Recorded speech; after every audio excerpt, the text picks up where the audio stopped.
This beautiful Agusta 109 helicopter is carrying some very important businessmen from Midtown Manhattan down to Atlantic City.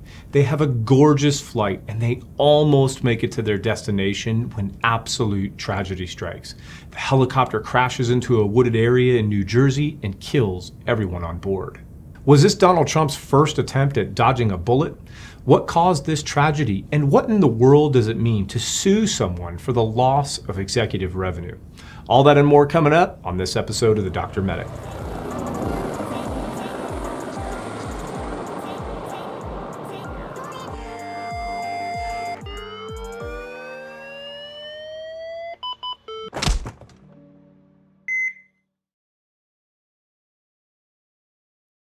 The operator in this instance is probably not who you might think. You see, Donald Trump has been no stranger to having his own helicopters and airplanes, typically styling them in similar livery with the giant Trump branding plastered on the side of the aircraft. But at the time of this accident, Donald Trump had actually already started his own airline called Trump Shuttle Incorporated, which he started by purchasing many of the assets and regional routes from the dying Eastern Airlines for a cool $365 million. Now, after just a few years, Trump Shuttle proved unprofitable, and Donald Trump basically had to pay $25 to $35 million of his own money to offload the company and its assets after other airlines and investors picked up the bad debt.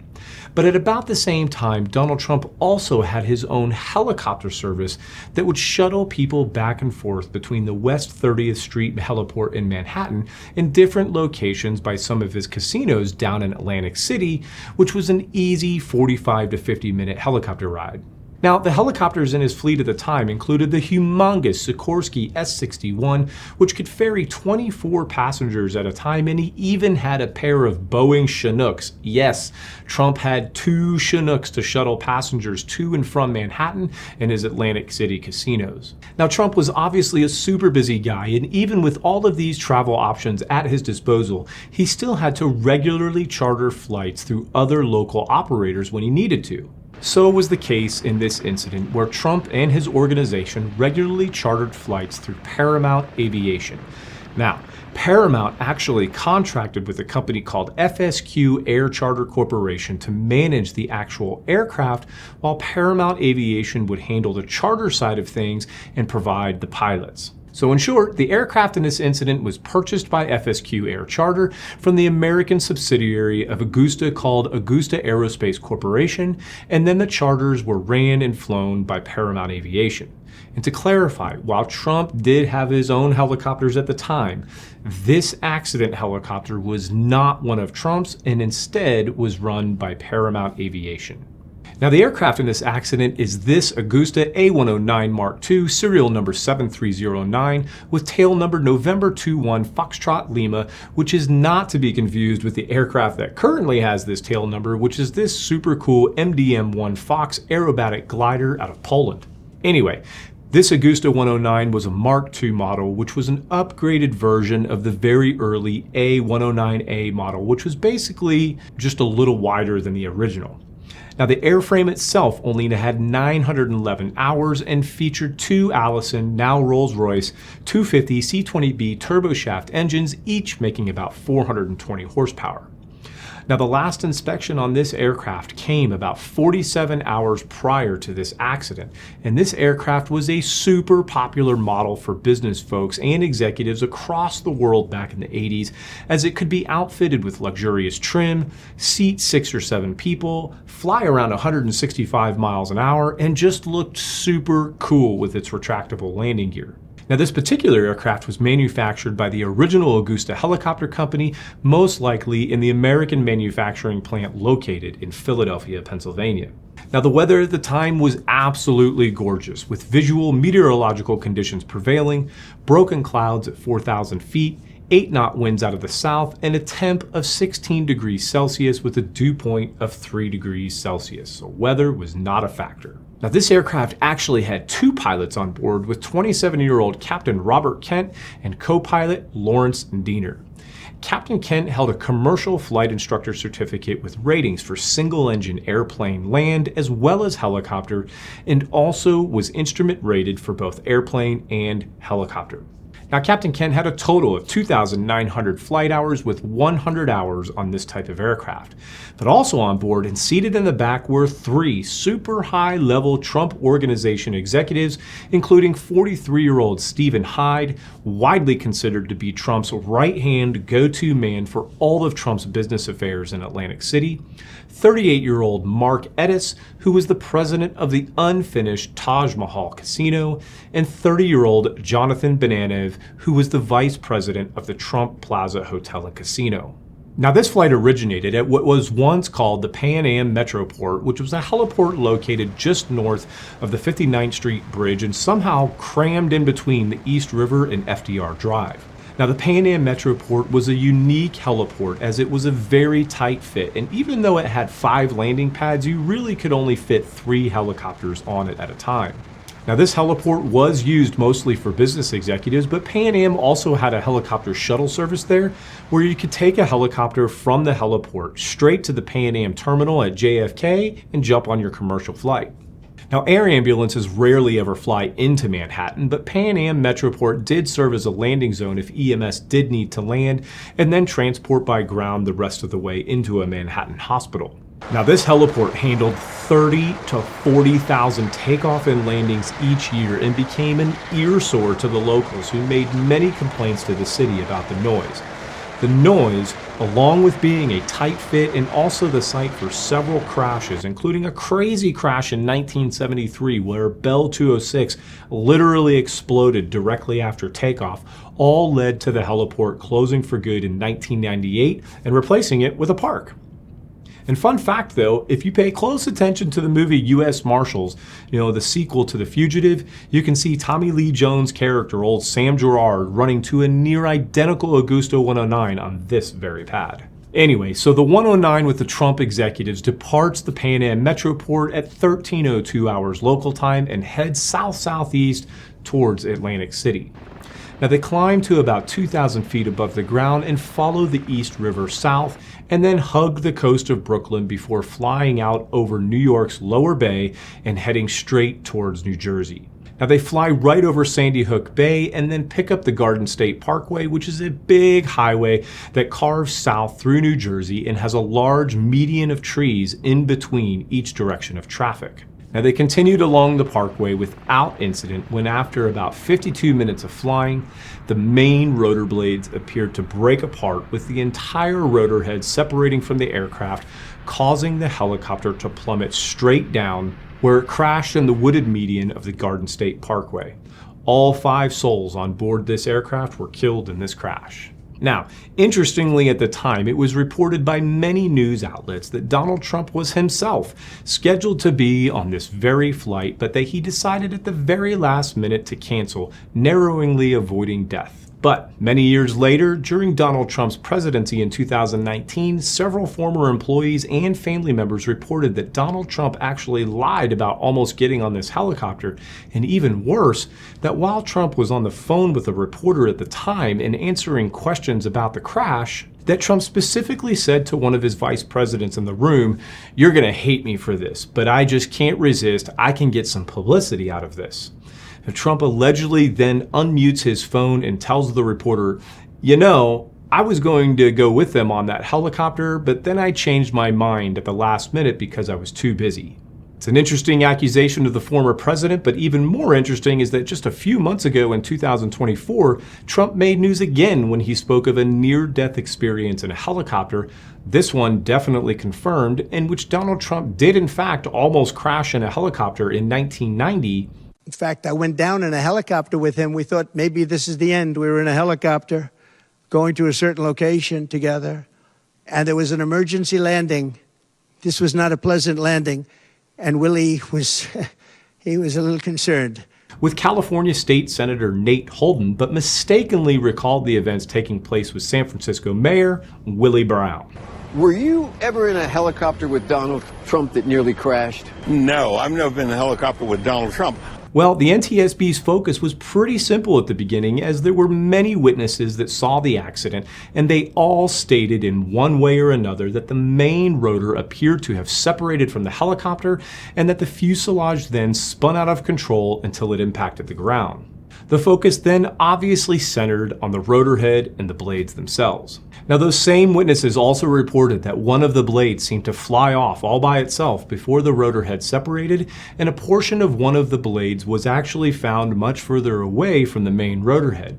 Now, during a full metallurgical exam of the blade that did separate, investigators found that there was a scratch on the inner surface of the main blade that eventually led to fatigue. Well, after 900 some hours, that fatigue eventually wore through the entire blade, causing it to separate in flight. The subsequent imbalance that resulted from this separation then caused the entire transmission and main rotor head assembly to break away and separate from the fuselage of the main helicopter, causing the helicopter to crash. Where did this scratch come from? Well, in basic terms, the blade itself is a sandwich of different materials.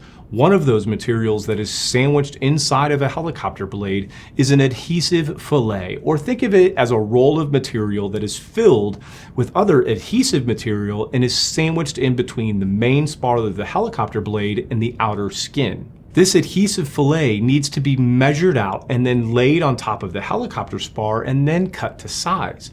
Well, the scratch that appeared on the inner surface of the blade appears to exist exactly at the point where one of these adhesive fillets was trimmed with a sharp object. So in other words, during the assembly of this blade at Agusta's factory, someone or some machine trimmed the edge of this adhesive fillet, but must have pushed a bit too hard and actually dragged the blade or the edge of the cutting tool along the actual helicopter blade itself, causing this scratch. Quality control during manufacturing did not catch the scratch, and since the scratch was on the inside of the blade, the pilots and the mechanics at Paramount Aviation would not have seen it.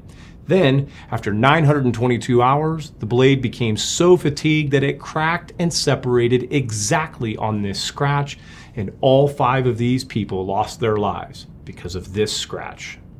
Now, the NTSB's official probable cause of this crash was the in-flight separation of a main rotor blade due to fatigue failure of the main rotor blade spar, which originated at a manufacturing-induced scratch, or tool mark, that was the result of inadequate quality control. Now, lawsuits following helicopter crashes are a norm, and most of them are pretty cut and dry. But sometimes the case is pretty unique and is worth exploring. Now, in this case, there were many lawsuits, and the legality and specifics of all the cases are nauseating, as there were so many different entities and 5 different families who lost loved ones. Now, Captain Kent's widow filed a lawsuit against Paramount and Agusta, with Paramount settling for $250,000 and Agusta settling for $2.9 million. The other families all settled out of court. Now, FSQ, recall they are the company that actually managed the aircraft and the pilots, also sued Agusta, which ended up being settled through insurance claims.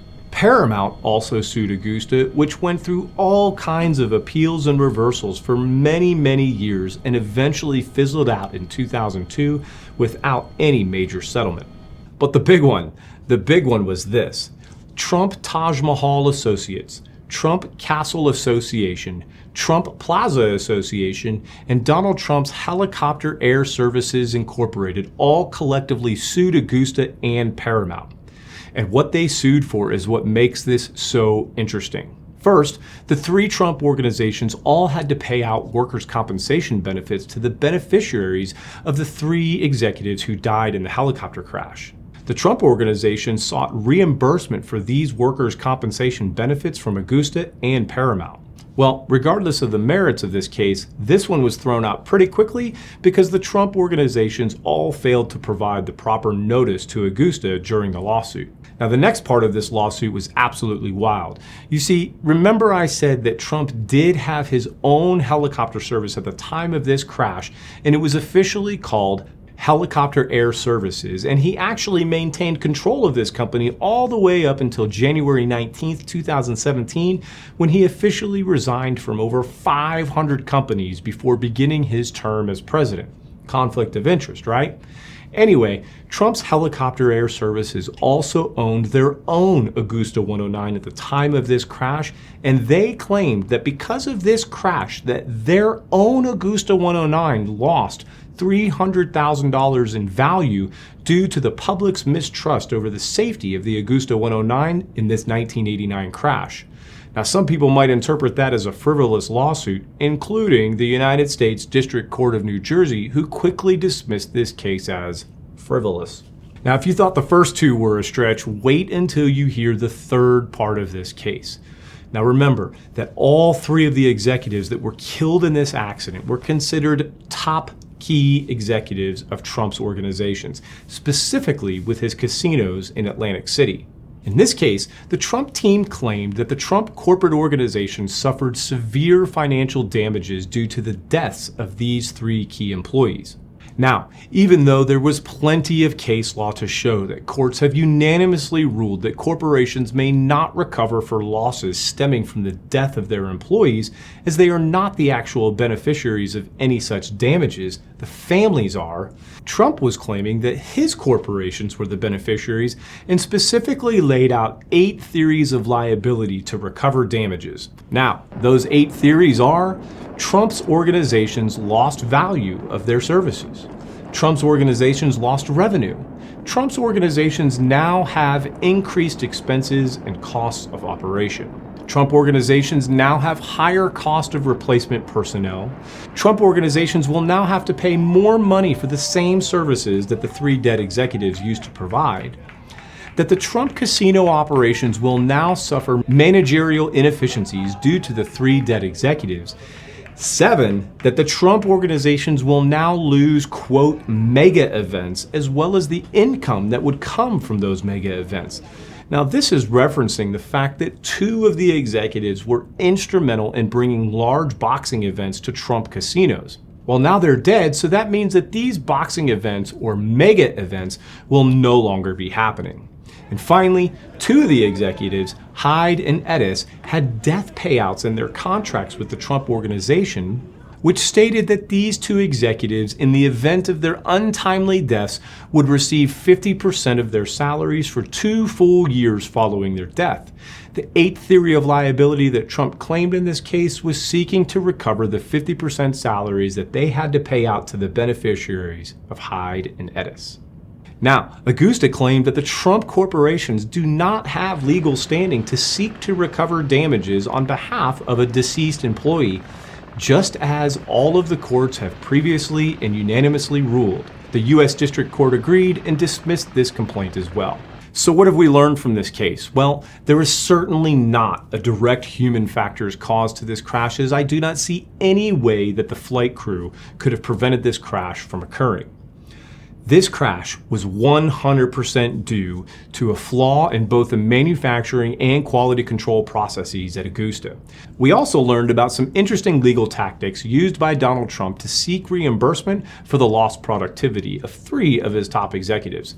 Either way, I hope you enjoyed this story and learned something, and if you did, yes, I know it sounds super repetitive and annoying sometimes, but it truly does make a difference. Please feel free to hit the like button, share the video, and maybe even subscribe, as it really does help me grow this channel so that I can continue to make more videos in the future.